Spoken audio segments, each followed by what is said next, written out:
Welcome to Craft Chat Chronicles, the go-to podcast for tips on crafting best-selling fiction. Here at Craft Chat Chronicles, we bring you expert interviews, insights, and tips on writing, publishing, and marketing.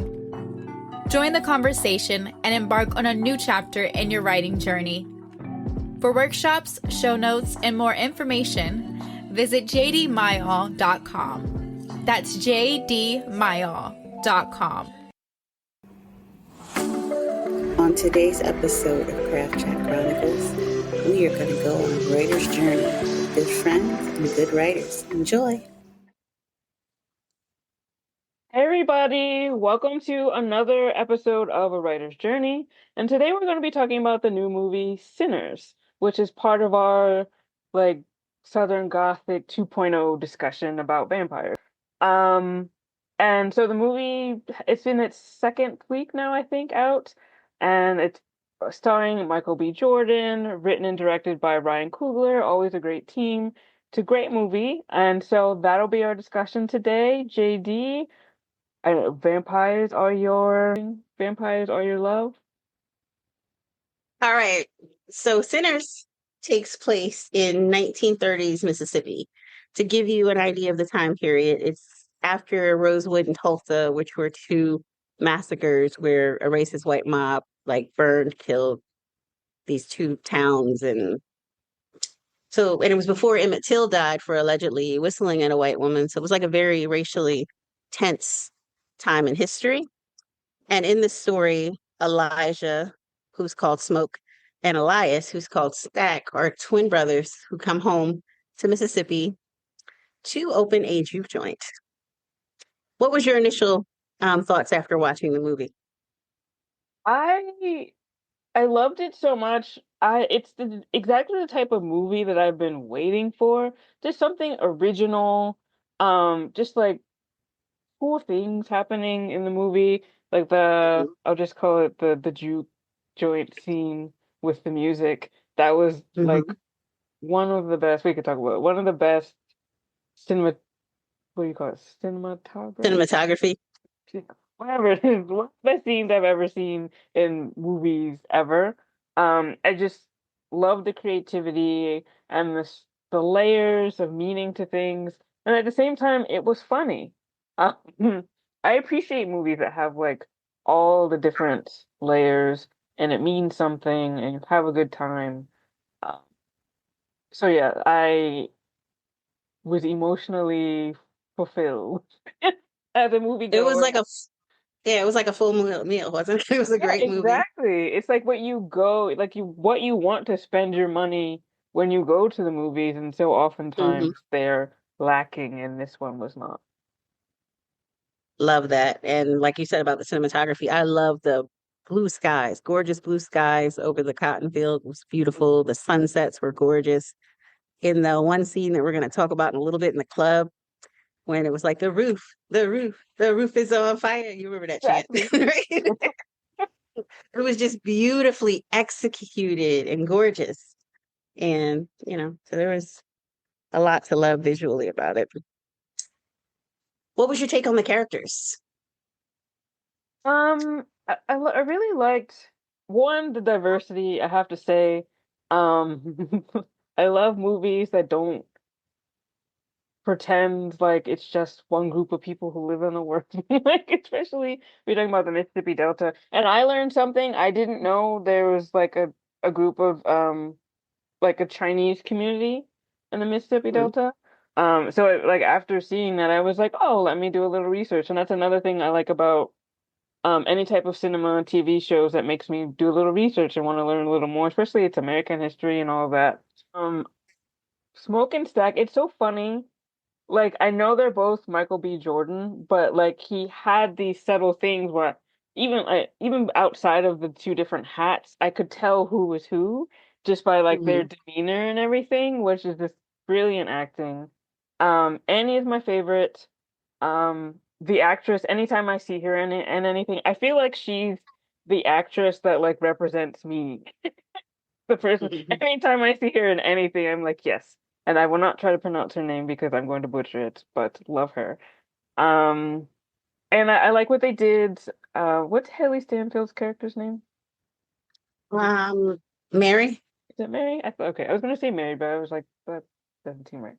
Um, with the, having Black heritage, but she's passing as white, and like still being a part of the Black community. I love those layers. And her relationship with Zach, right? Yes. Um, and just all the like the acting is great, and just all of the social commentary and just the energy between them. I think the actors had really great chemistry. And the one thing I keep forgetting, and what I also loved about this movie, the vampires, because I actually originally wasn't going to see it because I don't like horror. Like I don't go see any of those things for the most part. Um, but I appreciated that it was almost like the B story. Hmm. Like they're there, but you have all this stuff going on, all these rich layers with Smoke and Stack and the community and all of that. Um, that I appreciated that even though like it's a vampire movie, it wasn't like about the vampires in the full sense. Um, the Irish music was interesting. To like go online and read about that because I was just like, oh, okay. Um, and there was another like dance scene with that. With Wait, you're getting too far ahead. sorry. No, you're fine. So something I kept seeing online was that a lot of people were not getting what you got, which was Mary's blackness, because while she's white presenting and she's only 1/8 black, in that time the one drop rule was like a thing, and everybody kept being like, "Well, why was the white girl there?"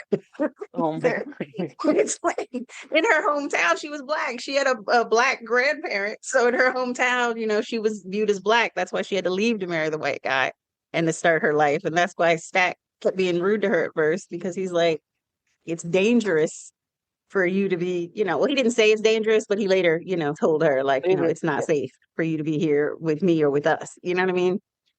And it's much safer in the 1930s Mississippi to be white than to be black.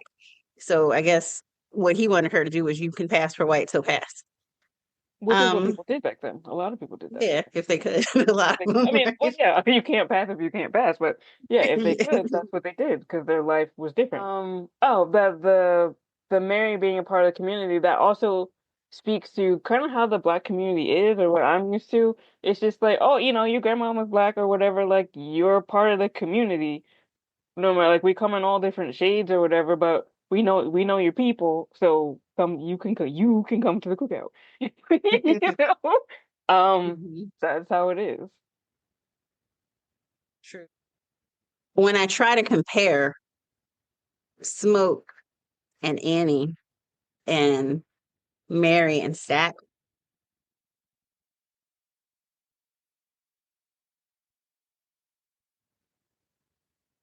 not really in this movie, because like initially I didn't feel like Stack's love for Mary was as deep, because he was like pushing her away, pushing her away. But then we got the reasons as to why he was pushing her away. But then I also feel like we really didn't get to see it after that, because, she went out and became a vampire. So, you know what I mean? So we didn't really get to see what would have happened once they'd had that confession, to know how deep their love went. Whereas I felt like with Smoke and Annie, I felt like their love and their bond was like really, really like deep and meaningful. Hmm? No, I was gonna say, but that's representative of the times too. Mary and Stack wouldn't have been able to be together. Um, Right. so it to me, like it made that's kind of showing it's like even though he did confess his love to her, they would have never been able to be together at that time. Right. I mean, like one, it was illegal. Um, and Well, two, technically, if they stayed in their hometown, she would have been black, because they knew her as black. So it would have been legal, but it wouldn't have been safe, because people who didn't know would see him with a white woman, and then he could have got Emmett well, Tilled or they something. would have assumed that she was a white woman. Yeah. But yeah, so they never would have been able to have that sort of deep anything because of all of that. It just isn't safe. So we can't Hmm. even really show it. And we're having Hmm. this quiet moment so that you know how I feel, but you have to go back to your world and I gotta stay in mine. Um, type of thing. Whereas with Smoke and Annie, they're part of the same community, even though he left for a while. So they're able to explore that deeper relationship. In my What did you think that Mary's character represented?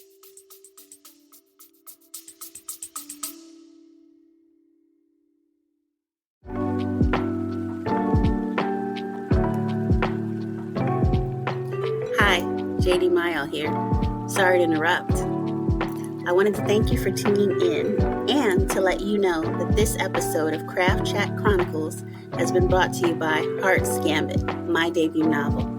It's available for pre-order right now at barnesandnoble.com. What is Heart's Gambit, you ask? It's about two time-traveling families, one cursed magical duel, and the pair of star-crossed lovers who might break the cycle if they don't break each other first. If you love the time travel romance of Outlander and the lush, haunting magic of the night circus, this is the book for you. Pre-order Heart's Gambit today at barnesandnobles.com and grab your copy when it hits shelves on February 3rd, 2026, wherever books are sold. Again, pre-order Heart's Gambit today at barnesandnoble.com and grab a copy when it hits store shelves on February 3rd, 2026. And while you're at it, don't forget to buy a copy of today's guest book and support their projects as well. Support authors, support bold stories. Now, back to Craft Chat Chronicles. Let's get chatty.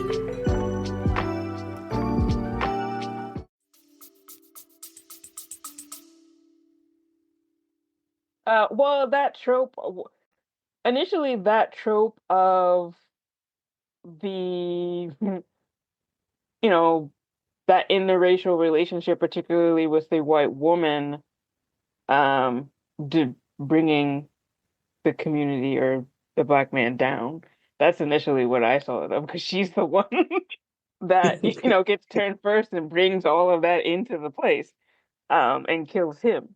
So that's what that was my initial go-to. Is like, oh, you with the white girls, there's going to be doom. So A lot of people online were interpreting it that same way too. They were talking about be careful who you invite to the picnic and stuff like that.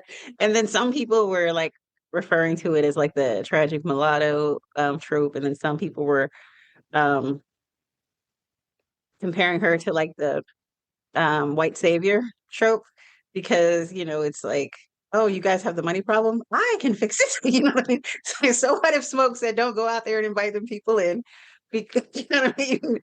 yeah, I see that. Some I can see people that. were interpreting it that way, and somebody said something that I found really interesting. um they said that the Klan was the Republicans and that the vampires were the Democrats. Oh, that is interesting. And I'm Okay. not mad at it, to I be hope that's honest. not true, but that certainly gave me food for thought. I mean, that's a whole thing, but I see where they're coming from. It was Wow, definitely food for thought. I was like, I never, that's a take I wouldn't have come to on my own. me either, but wow, yeah, you could do a whole like thesis on that. But what was your initial thoughts on Mary in that relationship? Um, Same as yours. I did think he loved her. I didn't initially, because initially when he kept pushing her away, I thought he kept pushing her away because he just didn't like her. But Mm, then when he opened up to her in the club, yeah, then I could see, okay, so this is why you're pushing her away, because you want her to be okay, and this isn't the time for y'all's romance, like yeah, literally. So I saw her as wanting to do the right thing. I saw her as being well intentioned. Um, I didn't like that. And I know he invited it because Stack's character, where he's different than Smoke, was like how Smoke was like empowering the little girl and teaching her, the little girl he has to wash his truck and teaching her Hmm. how to negotiate for more money and stuff like that. Yeah. And Hmm. listening to Annie and supporting Annie and you know what I mean? Like respecting Black women. Stack did a lot of the opposite of that, like the way he was talking to the one man's wife in the cotton field and stuff like that. You know what I mean? Oh He yeah. was funny and he Just was like racist. charismatic, Yeah. but he was also Yeah. super disrespectful, Yeah. you know, as a character. And like in the club, when he said something like, I'll get one of these B words to drag you out. And then she was like, Mm. you taught me how to fight. I'll beat every one of these B's in here. I didn't like her disrespecting every Black woman in the club or every woman in general because that wasn't really cool. But his personality being what it is, it would make sense that she, being his love interest, it would be the woman who would. You know what I mean? Because Hmm. if you were the woman who would be offended by him speaking about the women that way or would correct it, or even if you didn't correct it, at least not feed into it, then you're not the kind of woman that would probably date a guy like him. Exactly. So I understood it for her characterization. I thought she had some bars, though. She was a great rapper. Um, from the you can rob trains and can't you steal this, you know? Like if you saw Hmm. the movie, you know. And then even in the train tracks with the first thing she said at the train station to him, What you know. was it? What was that? Oh, he Oh was yeah, like, yeah. she was like, she was like, you told me you love me. And then he was like, I also told you to stay the hell away from me. Right. And then she was like, yeah, but then you, Hmm. Hmm. yeah, you Like, did something so good. I thought you changed your mind or whatever. Or so hard. I thought you changed your mind. And then I was like, okay, this is where we are. Okay.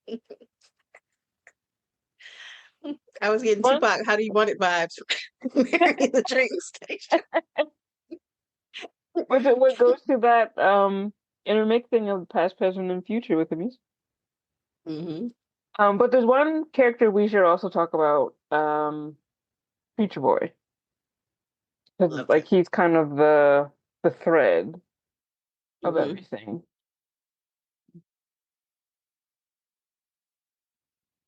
I loved him. His talent was like otherworldly.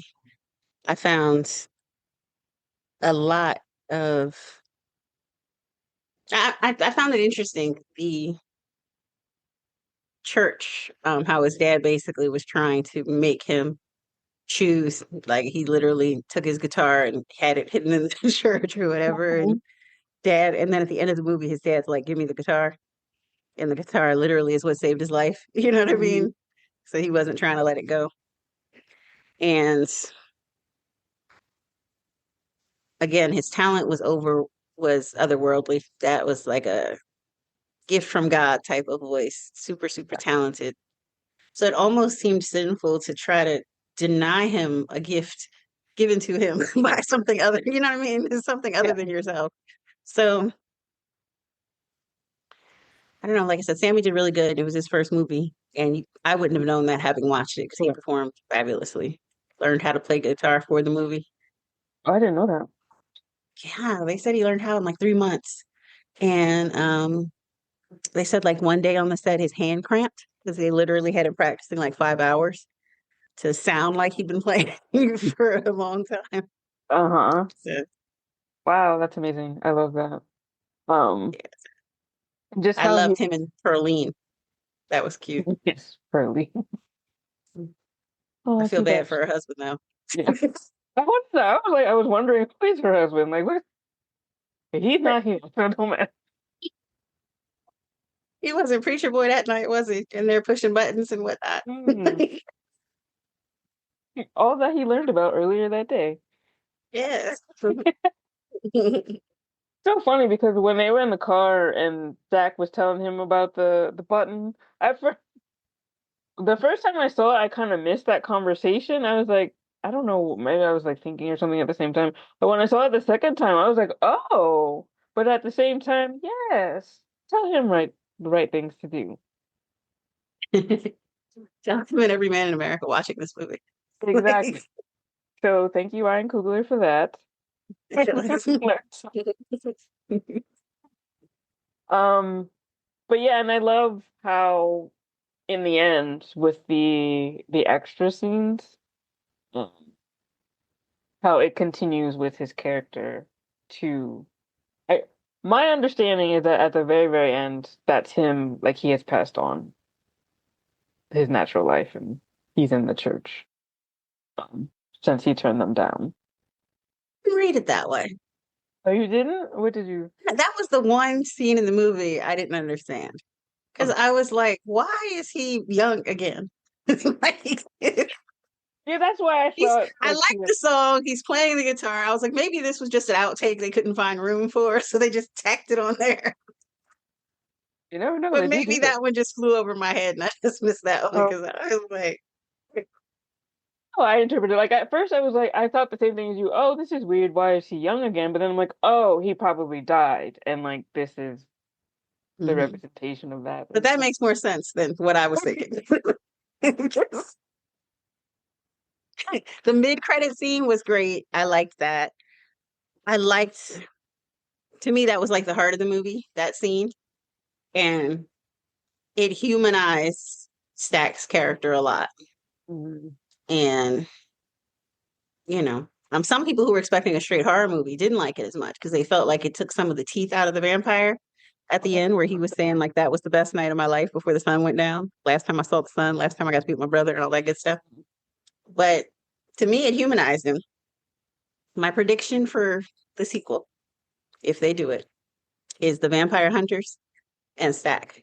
But since we left at the end, it looks like we were in the 90s, then I'm guessing it would probably be like the descendants or the children or grands of those original hunters. Mhm. That's my Yeah, guess. that was the one group I wanted to see again. Mhm. So yeah, I would love that because like they show up in the beginning, they don't come back. Yeah, because I didn't think, to me, I didn't think they put it there for no reason, but maybe I'm wrong. But that was my guess. And I would like that as a sequel. Yeah, I That would thought be I cool. read or heard some rumblings about a potential sequel. So yeah, Mhm. that's a good idea. So putting that out in the ethos. Um, The vampires. right. Well, I keep forgetting. Honestly, I keep forgetting about the vampires because Mhm. everything else is so good. But Mhm. yes, the vampires.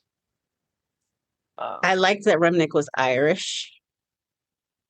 why? Remmick, is that how you say it? I think it's The Remmick. vampire? Okay, Remmick. Yeah. I like that he was Irish because they were also colonized by Europe. And I thought that was an excellent ploy. Like when he comes to the club, although true, when he's basically like, this place that you think you bought from these people, they're clan members, and they're planning on coming back and killing you after they took your money, basically. You were never going to survive this. I'm going to let you free. You could live forever. Join my club. I thought that was a compelling argument because if you're living in hell already, you know what I mean? It might be Mm-hmm. tempting to make a deal with the devil. Like literally, slavery's ended, but most of them are still sharecropping to survive, and then they're being paid in wooden nickels and Mm-hmm. plantation dollars. You can't build generational wealth with that Right. because it's not even of value outside of that little city or town or the stores that have agreed to take it because they have deals with the plantation owners. Exactly. So you can't build generational wealth. You can't pass anything down. You know, they're not really attempting to give you any property ownership because even in this case where the guys had the money, they're planning on taking it, much like Tulsa and Rosewood when people built wealth and the communities were destroyed by hate. At that time, it was hard to build. It was hard to achieve because literally society was pushing back against you and trying to cut you off at the knees before you had the opportunity. So that would definitely have been a tempting argument for me. I don't know about you. How about you? Would you have donned fangs? I don't know. I honestly don't know. I I might think have that donned fangs and showed up at some really Klan rallies. Dinner well well yeah. time. Um, but you said something, oh, about the Irish thing. I loved it because there is a history of the Irish and African Americans in this country that gets like nobody really talks about. And I remember Mhm. like seeing and reading somewhere that up to like 38% of African Americans have Irish lineage. I do. Not a lot. Hmm? Not enough to talk about. I do. Not a lot. Not enough to talk about. Remember I did my ancestry? Oh, Not there's enough to like, talk was it about. like 1% or something? Yeah, yeah. Teeny tiny percentage. Well, then maybe you're part of that number. I don't know. Because I was Yeah, like, that's teeny tiny percentage. pretty Like a high hangnail's worth. percentage. But I mean, but there is that history there. Um, so that's what one of the reasons why I liked it, that layer. But now you got me thinking, would I have taken that to you? But to me, it not only humanized the villain from a writer's perspective because he's been oppressed Hmm. and he's, but it also to me like was a metaphor of like assimilation and a metaphor of like colonization too. Because like I was colonized, now I'm the colonizer because I'm telling you to join me, and I think I'm saving you. So I'm white savioring it up. I'm like I'm saving you from those evils. So join me. I just have to kill you first. And Then create more because here it's you just like die. I've saved you. it's like you end up assimilating and everything that you were that goes away. Just like Exactly. yeah. Exactly. Exactly. And I think that's kind of why I like the last scene because he was like, um, basically, Stack was saying that he felt the freest that day, last day he saw the sun, last day he was with his brother. So that means that since he's been a vampire for these, whatever, 80, 100 or how many years it was, Right. you haven't really felt free. You've been, trapped by the night, and we know they're vampire hunters. So if I had to guess and there was a sequel, you had to do some running over the years too. Some running and some fighting. You have to hide. Yeah, Can't be out during the day. exactly. But I thought that was super interesting because like the cultural appropriation of it all, when it's like, I love your music, I love your art, you know, I'll have your stories, he says to Sammy, you'll have mine. But who cares that Sammy doesn't consent? Now let me drown you right here Right. so that we can be a part of each other. It was really weird. But how do you see, or did you see that the film echoing those things, or was that me overthinking again? Because I overthink. Echoing which things? 'Cause we just said The all. cultural appropriation and Oh yeah. assimilation and stuff like that. I saw it. Yeah. That's what I thought. Yeah, that's what the vampires were that symbolizing. Like I thought that's what their Hmm. symbolization was.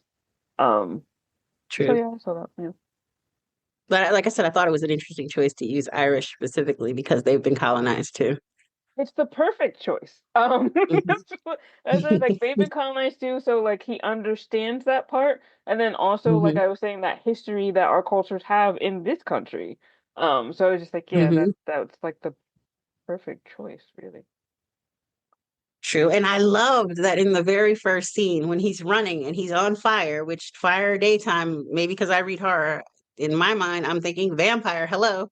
Yeah, The way people, God bless them, were victims of their own white supremacy and racism because yeah. they let him in. This stranger, he's offering money and claiming Indians are chasing him. So they let him in because, they're thinking poor white guy chased by Indians. Hmm. Then, excuse me, Native Americans. I'm Yeah. sorry, I'm old. Want to use the politically correct and the correct terms. But Well, like I said, oh, sorry. I was gonna say it depends on who you ask with that because some people in that culture don't actually like Native American. So, but I mhm, mean, that's the whole thing. I know people that don't like African American. They're like, just call me black. So that's the whole thing. yeah, I had a friend named Madonna who used to call herself Indian. She lived on a plantation, was Native American or Indian or whatever she preferred to be called. But so I just don't want to offend anybody, but you know what I mean? No, I But it understand. was just interesting to me that he goes to their house and he can see the clan garb over their shoulder. So he Hmm. goes in with the narrative they believe, and then they let him in. And then the the hunters come to the door who are of Native American or Indian descent. And they're basically like, there's a dangerous guy in there. You're in danger. Let me help. And she's like, no. She basically Like, has a shotgun to their face and this, mhm. that, and the third. And she's just, because of her beliefs, thinks they're the bad guys. And I love that the Indians or Native Americans did not push it. I love that they were like, okay, well, The sun's going out, sun's about down, to peace set. out. Like, good Tried to luck with help. that. But I love that scene because it's so indicative of everything that's happening right now, or that Mhm. happens, or Mhm. happening and happened when you talk about the election and stuff. You have people trying Mhm. to warn other people of like, this is what's actually going to happen. There's danger here, and people not listening because of their beliefs. And Right. now, things have happened, and it's like, oh, well, we tried to tell you, but I don't think it was that they didn't listen. I think it was that they didn't think they'd be a victim of it. I think it was that they thought, well, this is the other person's problem. This won't affect me, but if my groceries go down, yay. Right. And then when it, ended up in them losing jobs and the groceries not going down and prices and inflation actually going up, then they're like, oh, shit, this is bad. Like, this isn't yeah, what I expected. Like, but I like think we're since the all person in this had, together, but whatever. Yeah. yeah, but I think because he had a first term, I don't think it was that they don't know because we seen it before. I think it was that they didn't care if they didn't feel like it affected them personally. That's my take. Maybe I'm wrong. Maybe there were some who didn't know, but I just find that hard to believe since we had 4 years of it prior. A mix of both. you know? Um, but yeah, but that scene, yeah, it just really did. That's what I thought of after watching that scene. It's just like I'm trying to tell you, I'm trying to help you, and yeah, because of your thought processes, you're not listening to me just because I look a certain way. Right. Which happens. I remember being in classes in college, undergrad, and there was this girl who had a thick Philly accent, but was freaking brilliant. And she would talk in class and they would act like she wasn't saying anything or like they didn't get it until like a white person would second what she said and then all of a sudden it was correct. And I'm Mm. like, hello. Like she's been right the whole time. You're so into your bias about how she looks and how she speaks that you couldn't really see the fact she was conveying. Yeah. So yeah, that part I liked. What were you thinking about your thought process on the store owners, the Chinese store owners, The that Chinese family? girlfriend. Um, so their daughter is hilarious. Even though she said nothing, but she said a lot. Mm-hmm. Just her like demeanor. But like I said earlier, I think I said like I didn't know that there were like Chinese communities in the South. So that Mm-hmm. was interesting. And it took the second time I saw the movie that there was a white store and a black store. Because I remember the first time I saw it, I was like, well, why is the wife over there? And then like the second time I realized, oh, that's the store for the white people, and then the other store is the store for the Mm-hmm. black people. And I mean, it's another interesting layer of like as a and talking about recent times as well, in a sense, in terms of owning stores, you know, black person probably couldn't have owned a storefront in that area. Um, Right. and yet you have the Chinese couple who have two, and the white people do buy things from them. Whereas if Right. there was a black store there, the white people wouldn't buy anything from them. Um, so those like racial dynamics that are interesting, and then you know you can get into like the what is it? In my mind, I'm saying perfect minority. That's not what it is. Model minority. Yeah, the model minority, those sorts of discussions and that sort of thing, so that they could And have that other store. I love that. And that when like you did the research after the film and that actually was true at that time, a lot of Chinese people came over to work on the railroads and then they were able to get loans and grants and stuff after that that we wouldn't have been able to get. So Still they were can able to sometimes, be in those but positions. Exactly. So they were able to be in those positions. You know what I mean? And I thought it was also interesting. I think the husband had a pure involvement and view with the community. I felt like his bond with the brothers seemed genuine, like the friendship with Smoke seemed like real. yeah, And then like when the stuff hit the fan, it was the wife who was like, we gotta go, we ain't signed up for this. But he wasn't like trying to cut and run, you know what I mean? yeah, right. But it was I the feel wife, and then she sent him outside. yeah. I just She want sent to him say, outside to be turned.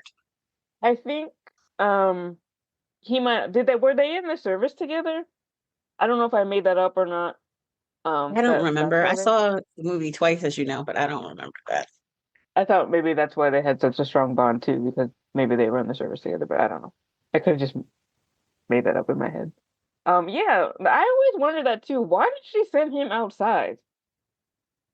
Um, Because she saw stuff hitting the fan, and then she was like, "Get the car, we're not going. We came here basically to host the party and to this, that, and the third, but not for the other I stuff." So know, it was like but she like, was an ally as long as she was profiting off the community.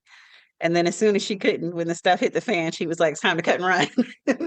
So but she it was sent her like husband out there to be turned into a a vampire, weird basically. timing because like everybody else had already left. Hmm. Something's obviously wrong. Right. There's nobody else out front, and so you just send him out there by himself. Like to me that was just like, let's just stay here together. Right. But speaking of, And then she was the one who called the vampires exactly, in. exactly. I couldn't totally be mad at her because they did threaten her daughter. So I can understand wanting to throw hands at that point, right? And wanting to fight it out. I can understand it. But I could not understand putting my anger above the safety of everyone around me. You know what I mean? So it's like you were aligned with the community as long as you were profiting off the community, and then at the end, it's like my rage is more important than your actual lives. Because Your while life, they were yeah. trying to make steaks and stuff, they weren't prepared yet. They were trying to cover her mouth. She bit the man's hand and called him inside, but they were different and better than me. Because when she started acting irate and acting like she wanted to scream, I would have threw her butt out there, two of them, so I could live till sunrise. Been like, look, you sent your husband out there, go be with him. I know, Godspeed. like go be with your husband. My whole thing was Exactly. like after that all played out, like I was like, what WTF? But then like the logic, like I understand as a I'm not a mother, but like as a mother wanting to protect your child, but like Right. logically, would they have been able to get to her? Like the sun came up like 5 minutes later, Hmm. like all that kind of stuff. I'm just like, was it necessary? Hmm. And then she ends up dying like 2 seconds late. What are we doing? Um, Exactly. so it's okay for you, like just like you were saying, it's just like your self-interest are more important than anybody else's life in this room. When everybody else in the room Exactly. is like, no, but Mhm. Exactly. you take it upon yourself to make the decision for everyone else. Um, Right. and so yeah, I felt the way about that. Yep. Yep. Yep. Well, I like I said, I got the feeling of wanting to do that. You know what I mean? I can understand that. I want to protect your So, child. yeah, any mother would have had that feeling of wanting to, but yeah, they should have pushed her out the barn door. Look, or knocked her out or something. Like, jeez. You know, that poor drunk guy that got thrown out. I, She, she should have been beside him. oh my God, he's not even turned. He just passed out drunk. He took his ass off. Mm. Oh, poor guy. Ah, damn asthma. Mm. Excuse me. But that was hysterical. And when the woman's husband walks back up, now vampire, but she doesn't know it. And the other vampire is just killing this man. And her husband's just all calm. Got the car ready, babe. You ready to go? She's like the other vampire right across from him killing somebody. She's she's like basically like he has no reaction to it. She's in shock. And he's like, "Well, why don't you just invite me and like we can get our stuff together?" That was funny. Those are the Oh my moments I really gosh. love. And Delroy Lindo's character, I loved him. Yes. From when he was in the car and he's telling that story and he's putting all this emotion in it and then he turns the emotion into like a rhythm of the blues. Oh, yeah, yeah, That yeah. was beautiful. That was wonderful. Yeah. To the I shat myself. He was priceless. He was great. Every character was great. He was really great. I thought Michael B did fabulous. You couldn't even like he very much played it like two different people. He did a great job with Yes, he that. did. He did a wonderful job. And did you see the meme where they were like, "This is what I mean when I say I want a pair of Jordans"? Oh. I didn't see that. Oh, But yeah, did we miss anybody? Did we discuss them all? we touched on the main characters, but I don't know his name, but the guy that was from Ballers, the tall guy. Have you seen the show Ballers? Oh, No. he was the one that was in that they got from the field and stacked with Oh, colonized okay. sugar. Yeah, He was he was guarding the really door. good too. Um, Hmm. like after he's hilarious, and after he got turned and tried to come back in, like that scene was just like hilarious. Because you got to the point where it's just like, what is he even talking about? And all this random stuff, like something's wrong because he's just randomly saying a whole bunch of stuff, and like those are the moments in this movie that I really enjoyed. Because sometimes horror movies can be so serious and stuff, or they can be too campy. But this one like had a really great mix of all those things. It did, and I love the social commentary, like especially like Mick. I think it's Remmick, from what I remember. Yeah, the vampire guy. I especially loved what he represented because he wasn't racist. Like I said, he thought he was doing the right thing. He just, was going to kill you first and make you become a vampire. He thought he was saving you from the racist by killing you. You know what I mean? So I liked that. That was very interesting. That made him a more compelling villain than just to be the straight up I'm a bad guy thing. I was Exactly. completely here for the scene in the morning when oh the scene where Sammy got the unholy baptism and was about to die and saved himself with the guitar. What were your thoughts on that part? Yeah, I mean, we should also circle back to the actual the music part. Oh yeah, definitely. Um, it was funny because I didn't realize that his guitar had a metal part to it. I don't know if all guitars are like that. So when it stuck in Remmick's head, like that's all, I was just sitting there laughing because I was like, what is that?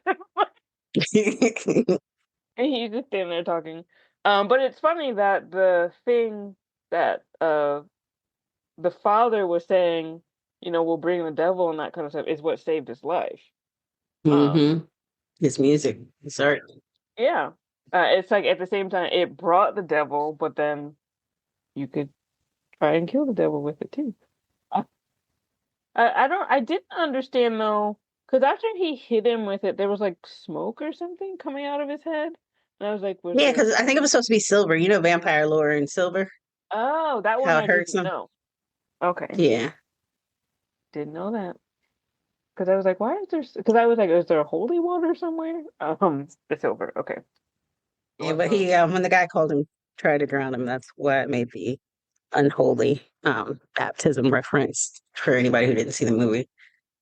But yeah, I loved it. I loved the vampires when they were all outside getting it that like was Thriller dancing. hilarious. What's happening? It was fun. But yeah, that was like a fun. Yeah, that's what I was thinking of, like the Thriller moment to the Irish music. Yeah. And to be honest, I liked that music then. When they first came to the door, picking poor Robin clean, I was not really here for that song. It was a little odd. But It was very odd. but yeah, but afterwards when they got outside and everybody was dancing and stuff, they were jamming. I'm not gonna lie. I was here for it. I was patting my foot.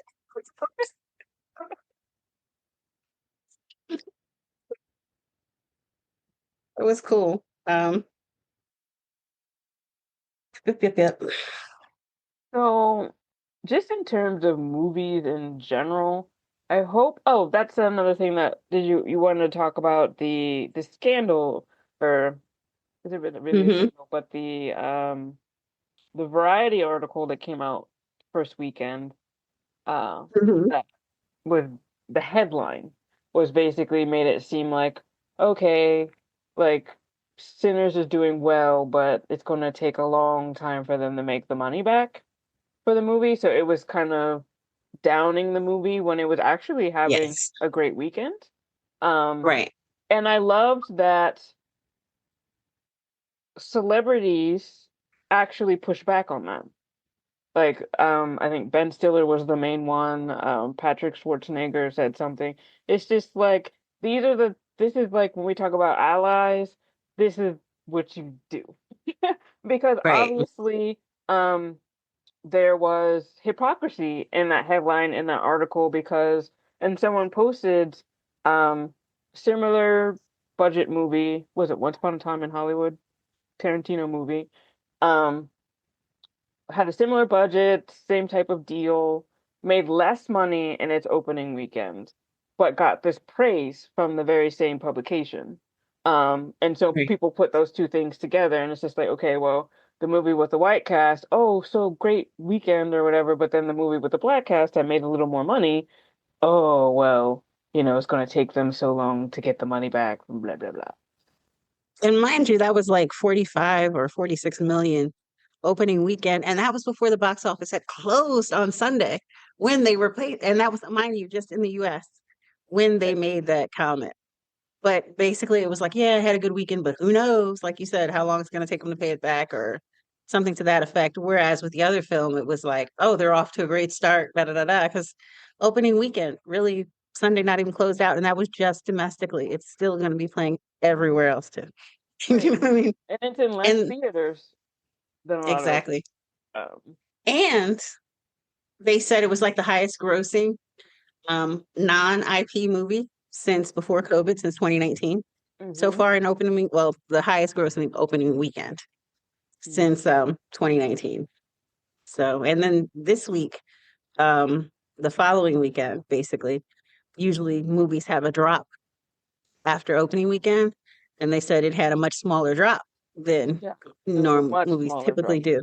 Yeah. Yeah, in the second week. So, And already they're at like 120 million domestically. I think I read it was like 160 million worldwide right now, which means that they're going to make back the money in a shorter mhm, amount of time than the exactly. publication was trying to make it seem. And it's a bright light, I'll just say, to Hollywood. People want to see original things. They want to see good original movies. Like everyone's kind of Mhm. tired out with the IP. They're not even good anymore like they used to be. Um, so yeah, hopefully they'll take a real clue from it. I did read an article that Hollywood always ends up taking the wrong message from things, like with Barbie. Mhm. The message was, oh, let's make more like movies about toys instead of let's make more female-led empowered movies. Um, True. so and the diversity, I had originally read that some publication was playing down the diversity of the audience that has come to see Sinners, were saying that, Mhm. oh, if they think more about something about like widening their audience, maybe it'll do better. But then people were like, the audience that I went to was super diverse. Like Yeah. everybody was there. And Where same. I was, it was predominantly white. Don't get me wrong, black people were there representing, but the side of town I live on has a lot more white people, and they were all in the theater with me. So, Trying to make you a vampire. you know, So it's just like everybody is going to see this movie. It's not just because a cast is predominantly black doesn't mean that only black people are going to see the movie. exactly. And the brilliant thing he did, Ryan, was he came in the gate with he did Fruitvale Station, like his first one, which was really good. But he Mhm. came in the gate with like the IP things that we love, like Black Panther, Wakanda Forever, Creed, which is from the Rocky franchise. And Mhm. he built up that audience with those before he stepped out with his own original content and stuff. And his deal was awesome, bro. We should all have his agent because they Yeah. basically in 20 or 25 years, they have to give him back the rights to the movie. So it stays in his family. And on top of that, he gets paid before they recoup for the movie. For the movie. Before they recoup what they spent to make the movie, he gets paid. He gets paid a percentage off the door of their sales from day one, and he gets paid gross off of the gross sales, not the net. So his agent did that thing, and that's been getting a lot of headlines too because people were like reporting it like it was a bad thing. Like they were like, "Well, Hollywood's shaking because of the deal he got," and da da da da da. And other directors have Other had those people type got of that deals. deal. Yeah. Yeah, it's usually it's the big name, the powerhouse directors that are bringing in that kind of money. Who But like made I the saw this deal interview. with them? Exactly. Yeah. I saw this interview with him where it felt to me like the woman was almost saying it like his deal was a negative. Like her tone to him was almost like, da, da, da, da, like he'd done something wrong. And I thought his response was brilliant because he was like, I'm under 40 and my films have grossed over 6 billion. And then he was like, What's the problem? exactly. And then he was like, there was, nothing wrong with me wanting to keep the content that I wrote, that I created, in my family, basically. And then he was like, and other directors have had similar types of deals. Yeah, it's And then she nothing was new. like, well, if other people had this deal, why is it making such a big deal about you having it? And he was like, I have my ideas. And then she was like, well, what are they? And he just laughed. And when he laughed, we all knew exactly what he was talking about. Exactly. He didn't have to say it. We knew exactly what he was Why talking did about. you ask that question? Jeez. Yeah. But it was not only the asking, like I said, it was the tone in the asking to me felt like almost like she didn't feel he deserved it. It's You know what I mean? disrespectful. Like, Yeah, just from Black Panther and Wakanda, like, forever, those alone, exactly. you know? So it's just like y'all, they're acting like he just joined, like he just showed up. And it's like, no, he's been out here Exactly. for many years and everything he's done has hit it. So what is the problem? Exactly. Exactly. It's weird. And honestly, I respect his pen so much that I'd likely go see anything with his name attached, just because Exactly. he's shown me that what has his name attached is going to give me quality and a good experience at the movies. Right. And that's So, why people show up to the movies exactly. and spend their hard-earned money. Exactly. Hollywood Twice. keeps whining about people not going to the movies. Y'all not putting out quality. That's true. All right, I'll come out the closet. I wasn't going to tell you, but I saw it 3 times Good. in the theater. If the industry doesn't take a huge hint from this, it's Hmm. lost. Right. Because this is what y'all need to be doing.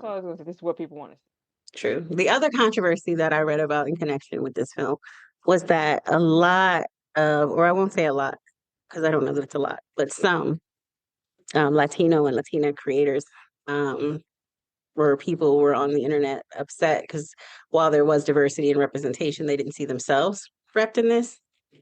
And I found that interesting on a couple fronts. Number one, if you saw Wakanda Forever, there was a lot of rep in the Latino and Latina community, Mhm. right? And number two, that wasn't the story he was telling this time. When I saw Crazy Rich Asians, when I saw Selena, when I saw a lot of different stories that people told that were freaking fabulous and fantastic about their culture, every film doesn't have to include other cultures if that's not the story you're telling this time. Well, I love diversity and I love rep when I see it. It's not always fitting. If I'm writing a story about my family, for example, right? Mhm. If it's about my family, then it would look like the people in my family. You know what I mean? If I'm writing a story that's about the broader world, then of course, more people from the broader world be included. So I felt like that was kind of misplaced. I think though, maybe because there was so much rep in the last film, they probably went in excited thinking that they would have the same experience this time, and this time it was a different story. So maybe that's where the disappointment came from. Plus, right now they're under fire with everything going on politically too. So maybe they kind of needed a bit of a pick me up and they were like thinking this was going to be it and they were disappointed. I mean, like, just like you were saying, not everyone is going to be in everything. Right. But I do understand, like, okay, there's a lot of representation in this movie, and it's not this kind of like the one group that's not in. But at the same time, like, I mean, I don't know, but what is the history of the Latino culture, Latino cultures in that area? That's true. Because in that area, in that time, we don't know how many were there or if they If weren't or there were not. like the bigger That's true. communities there. Um, That's true. because we do know there were Black communities. I've learned that there was a Chinese community, um, the Native American communities were there, the white people. Like, so I don't know. I could be like speaking out of pocket, and that And might I be did like, part of it. sorry. No, go ahead. And I did like that they had the Chinese representation in this. And I like that they were represented as the store owners, because let's be honest, there's a lot of that in the Black community where there's a lot of Asian or Arab or Middle Eastern store owners in our communities. So it was nice to see that. And I also liked the conversation on like allyship or performative allyship that it has people having, because that's a thing sometimes.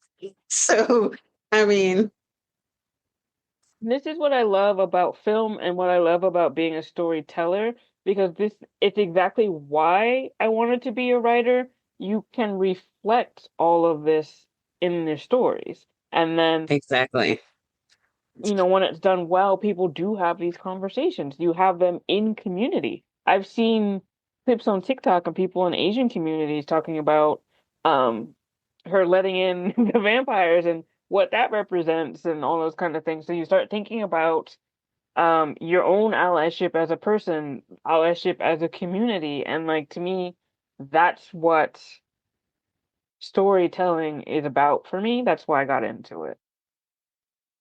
Kudos to Ryan Coogler. The case that went to the Supreme Court to shoot down affirmative action. The recent one? Yeah. Hmm. Yes. And a part of that is particularly when you talk about like immigrants not understanding the history of the culture you're coming into. Right. And that makes it even sadder. Right. Because as some Because black it's people white felt supremacists propped you up to shoot down a program that benefited you. that benefited And that you helped. and you think you're knocking down particularly black people. Right. Um, but then it was also this community is the reason you're allowed into the country. Right. Like that whole history of black people fighting for Chinese people to be able to come back into the United States. I don't remember all the names of the I don't remember if acts the and the particular people laws I was and talking stuff. about in that case were Chinese or not. I just remember they were Asian, if I They remember were I correctly. think they were Korean, but I'm just saying like Okay. because of that, that also allowed other Asian people to come in. True. And then like I think of like the Tawana Brawley case, because I'm that old. I Um, remember too. Yeah. yeah, where she was in a store shopping and the Asian store owner shot her for like some orange juice.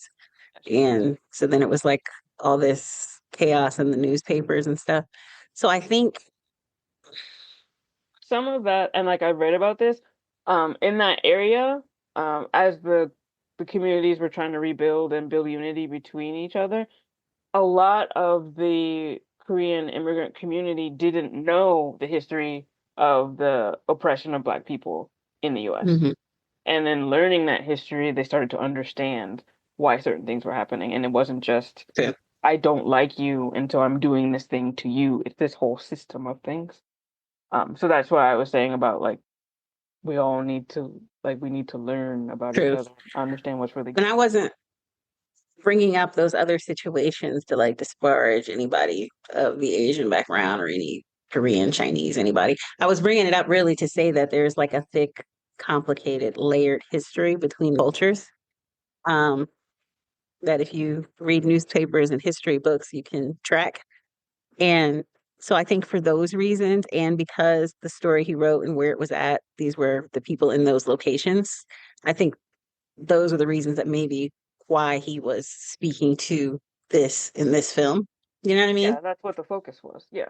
Yeah, but I'm saying I'm trying to, probably very poorly, for the people who were like upset because they didn't see themselves in it, explain that, there's a history there and a complicated history there. So then I think that's why he wanted to go that way in this particular film. And then with the location, we don't know. You know what I mean? But to me, that's where it was coming from. But I think they felt like that it looked a lot like From Dusk Till Dawn, which was a That Latino makes vampire sense movie. to me. Yeah, yeah. I have not seen from, well, I take that back. I probably saw it, but if I did, it would have It been was way back a when it long came time out. ago. Yeah, like So I don't very remember the I plot think. enough to know if it was like a, an echo of that, because we're all inspired by something. So I mean, he like said he was inspired by The Stand, I didn't see them. the Well, then Stephen I don't King watch. book. Yeah, I don't watch. Yeah, Okay. it's particularly I there's could the Stephen King stuff. I cannot. Uh, I can see that because Stephen King writes long books. And basically the part he described as being like The Stand was how like he does the character exploration first and then the drama kicks off. That's very Stephen King-esque. So you know what I mean? How like the first half of the movie you're getting to know Smoke, Snack, and the attacks in the yeah, yeah. community, and then later on the vampires. That to me I could see because that seemed very Stephen King-esque. Once he said it, I would have never pictured it on my own. But when he said it in an interview, I was like, oh, I can see that. Did you say So Stephen King writes long books or song books? long books. Long books. Oh, I thought you said song books, which Yeah. is why I was like, oh, I A didn't. lot of Stephen King books. I'll give you Fairy Tale, for example. Because I'm a Stephen King fan, Mm-mm. I read the whole thing, but if it was any other author, I would not have made it to the end because it was a long book and it was a lot of character development before the action kicked off. And my attention span is not that. So I would have put it down. But Mm-mm. because I love Stephen King and I know he's going to give me the payoff I want, I patiently waited for the Fair payoff, enough. you know? The slow burn. That's the one of the criticisms I've heard from people about Sinners. Was that like that it Hmm. didn't like it felt slow to them in the beginning, Hmm. and then you get to the vampires, and they didn't Hmm. like that. That's why when he told me that that was his inspiration, I was like, I can totally see that. Like, well, he didn't tell me. I saw the interview. I don't know the man personally. Like he told me like he was over yesterday. Oh, hi, Ryan. Would you like some tea? Like, sweet tea. Might be something similar with I don't remember from Dusk because like I think the when I saw it was in the 90s, but like um when you talk about any type of artist, you are drawing inspiration from certain things, just like with the Irish dance and everything, we both thought of Thriller and that sort of thing. So it's not, you there's that vague what's the word I'm looking for? Not representation, but a vague allusion to it. Allusion. There's that vague allusion to it. And true. And I learned, I didn't know this either, but I learned that the guy at the end that's playing the guitar, pretending to be Future Sammy, is an Mhm. actual blues player. Oh yes, yes. And he apparently his uncle, because he got the idea for the movie, well, part of it because his uncle was a huge blues fanatic and he was working on Creed, so he missed his uncle dying and his funeral and he felt terrible. Yeah. And he said he would listen to the blues when he thought of his uncle. And then the story idea started coming, marinating. And so the guy is actually his uncle's favorite blues player. So I thought that was a Oh, cute story. yeah. And he said that he when he reached out to him, he was like, I had my whole pitch ready to give him to try to get him to be in the movie. And then when I showed up his house, his kids and his grandkids are there, and I got my pitch ready. And then he was like basically like, yeah, my grandkids told me that whatever you ask, I need to say yes to. I love that. But I guess his kids and grandkids knew what Ryan Coogler is to the culture. They were like, yeah, you need to do whatever. Exactly. And then people will look him up and So say, that "Oh, was cute. he's a Yep, cool." yep. So All I right. thought it was a great film. Probably watch it again soon. Mhm. It was a great film, great experience. A great night for AMC because I'm sure they did well throughout all this. Warner Brothers. There was one person who had some complaints.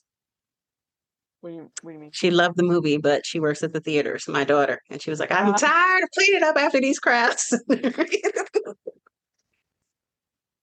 She funny. loved the movie though. That's another thing I loved about the movie, the communal experience. It reminded Hmm. me of when I went to see Get Out, where people Hmm. like you're laughing together, you're like yelling at the screen together, like shut the door, like um, I love that type of like communal theater experience. And I love the way that like social media was coming alive with it too. Like everybody had their different takes and stuff like that. And that's always cool. Yes. Yep, yep, yep. Wow. So I'm gonna ask you one last time. Okay. Remmick's at your door right now. Oh my He's a God. knocking. He's offering you forever. What are you gonna say? I'm going to say no because Hmm. there's some people I want to see again, and I can't do Okay. that if I'm living forever. Okay. What about you? Um, while the thought of being around my children forever would be awesome, the thought of living forever in our current political climate, There's that too. I don't know. I will say that I think it's making great art already. I think this movie is fabulous. I think all the unfortunate crap that's going on right now that people are struggling with, I think that tragedy and hard times are great inspiration for artists. And I think films like this and the times we're in are just going to inspire so much more wonderful art. And I can't wait to see it all. Yes. I want the bad times to end, and if art has to end because of that, so be it. So True. everyone is It's very happy true. and frolic and live Very true. peaceful lives. Very true. But what's That's crazy so too, hard. though, that's true. Very true. But what's crazy too, though, is like, I told you, to me, it makes me feel like I have to speak to it, don't you? Like as an Mhm. artist, like I told you, I never wanted to. I would go the furthest I could. Like I would do it in essays, but like not in stories. I would go the furthest away from this because it's emotional labor and it's heavy. And who wants to talk about these heavy topics? Yeah. But then when stuff starts happening, you get fired up, and then you're like, okay, yeah, no. You want to silence my community? Let me get louder. Just like you know. What Yeah. I Yeah. mean? Yeah, Especially okay. like taking away our museum. Like, dang, yeah. Exactly. That's crazy. Like that's crazy. We're not. I don't know what delusion they're under, but nobody's going backwards. Like, No. not, We've come not without way a too fight. far.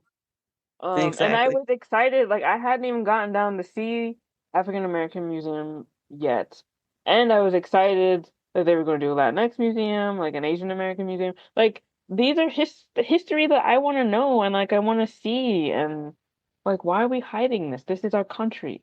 What are we? What are they? What are people afraid of? I don't understand that at all. I Learning. don't think it's that they're afraid. I think it's that A, they don't want their flaws being shown to the world. They want to expose a myth of what America is instead of the American reality. And Killing B, by doing it. I think it's easier to justify doing negative things to people when you try to hide their humanity. Oh, for sure. So I think part of that is just part of dehumanization too. It's like, I'm trying to dehumanize people. I don't think if you can see their full scope of their humanity, their history, their everything, then it makes it harder to justify some of your behaviors. And did you hear about these children, American citizen children getting deported now? Editing JD here. In this part, I'm talking about some news footage I saw that talked about children who were born on American soil, but whose parents were undocumented, and the children were basically deported with their parents, these American citizen children. Yes. It's terrible times. Any That movie encapsulates that, so it's hard not to um Very true. bring that in because that's just a part of it. Very true. Very true. Okay, so that is our kind of Southern Gothic 2.0 vampires episode. If you haven't seen Sinners, hopefully we didn't spoil it too much for you. Go and see it. If you've seen it, go and see it again so it can continue to break records. Thank you for joining us again, and we'll see you next time. Go see the movie, though. Great movie, 10 out of 10. Thank you guys for joining us. Bye.